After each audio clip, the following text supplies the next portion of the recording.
Well, welcome to the leather workshop. I thought I'd better give you some idea, and now it's first sunny day on 2014.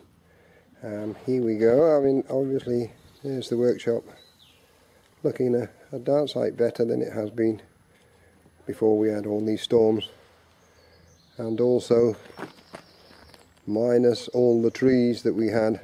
We had taken 7 trees down altogether, big fir trees that were there. Just come back across the workshop, over the yard, and show you the girls sat there waiting patiently to be taken out next. Bella's grown a lot. There she is. Hey, hey Bella, you doing, Bella? You doing, Bella? She's nearly as tall now as Fly. Nearly coming up 6 months old, I should imagine. I'll show you a few things in the workshop. Well, here we are in the workshop. You've seen this before, obviously being here. Still looks as untidy and a bit of a tip. You come around, there's loads of work on. And here we have what work waiting to be done and has been done. I'd like to show you some projects again. I've neglected you for a long while. But I have a project there which is a very old Crocodile Attache Case. There, it's upside down in the stitching pony. And what we'll have to do, it needs relacing all the way around and reconditioning. So lacing is a game on its own, but I'll show you how to do it. You can see the project that we've got. That there is what it's supposed to look like, and this is what it looks like at the moment. And it gets very frail, very broken. It's obviously a few years old. And what I'll show you, it's a long-winded business, takes very amount of patience and time, but I'll show you how you go about it. First we have to find out where the old holes were along here to keep the original holes, and then you'll see that is the old lace there. You've got to take that and reinstate the old hole again. So you've got to reinstate right the way along. Find the next one there. You can feel your way along. Find the next one there. But the only drawback with Crocodile is when you get close in to the horn, what they call the horn back of the croc, it gets very hard to deal with. And sometimes I've even have to drill in. Well, you take the next hole, you can see it there, that's where the old one was, and push the awl in right the way through. And then the last one was there, we just do little sections. There you can go. You can do little sections at a time. This is called a double loop stitch, which gives you this herringbone pattern. If you pull that through, and it's terribly, you've got strong fingers for this, you pull it through like that, keep it all, the underside, and there's an outside, a shiny side and a dull side, so you draw it through like that, keep on drawing it through until you form what they call the first of the double loop stitch. Drop it down until it lays flat against there.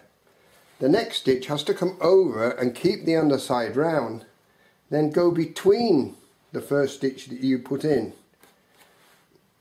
So that in effect, this is the double part, the second part of the double loop stitch, and then you will see it start to form that herringbone pattern there.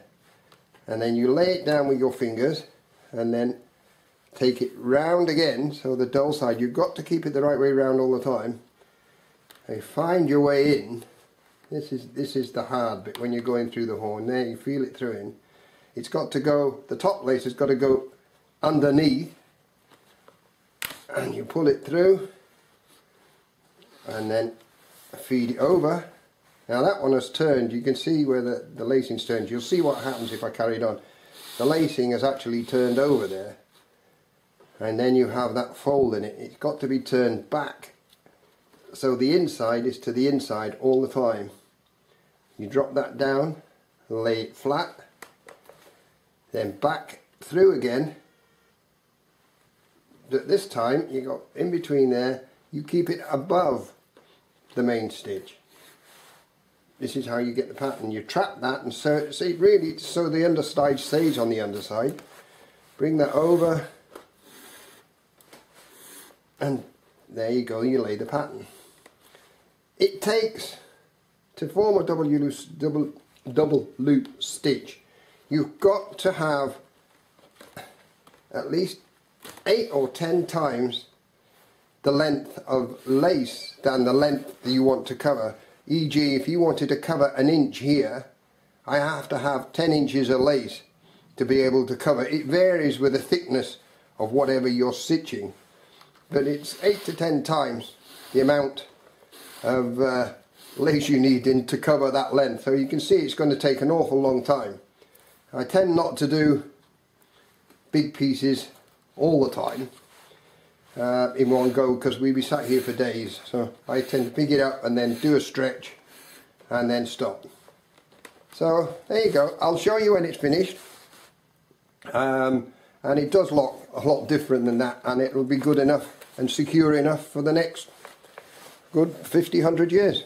This gives you a bit of an idea closer up close up, so you can see what I'm talking about and how that herringbone pattern comes in there. And that's the old one. You can see what's left of the old one there. It just might give you an idea of how it's done. I'll just do a quick one because you've seen it all once. If we look for the hole and force it way through like that, as you're coming down, you stay under, this stays above, and then you pull it through, grip it very tightly, draw it round, pull that excess over, pull it round and pull it through, and you can see how it starts to lay down and form that pattern. There you go. You pull it tight and then just push it over with your finger, pull it tight. Then you have to come through like that, and then stay above that this time and pull the excess over again, and then you'll see it start to lay down the next part of the double loop, and it just repeats and repeats and repeats all the way down. I hope you find it interesting. It's very therapeutic, really. And as it's 2014, I thought I'd give you a bit of a demonstration on something different. There you go. So when you want to redo this and you've got plenty of hours in your hands, you know what to do.